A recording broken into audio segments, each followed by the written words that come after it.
Good morning. Welcome again to Morning Devotions, and thank you so much for our time again together. It's a beautiful Sunday morning. I look forward to seeing you in the services. But let me talk to you about your spiritual appetite today, your spiritual ability to receive the food of the Word of God. I have many people who walk up to me and make this statement to me, and it's very common.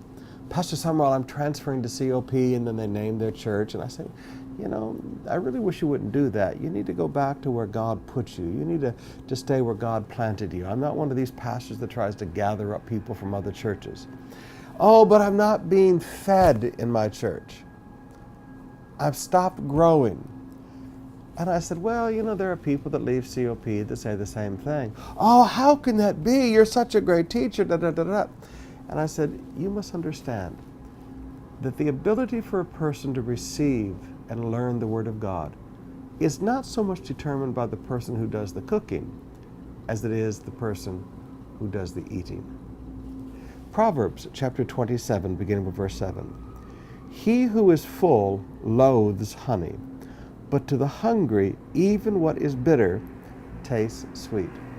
Have you ever noticed that after you leave a big meal, and somebody walks up and offers you something, and even though it's your favorite food, you don't really want to eat it because you're full?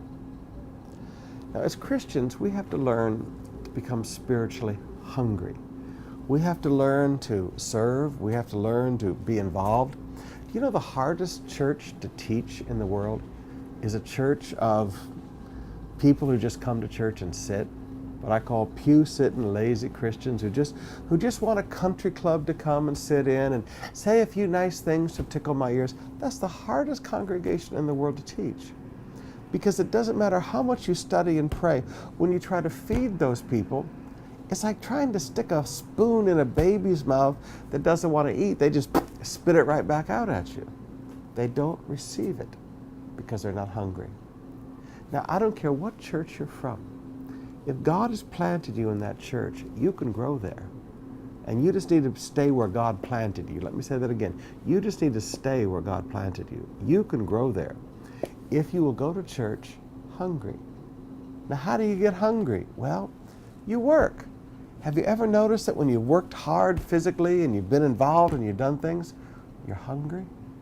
I would challenge you today. Get involved in Christian service. Use the things that you've already learned.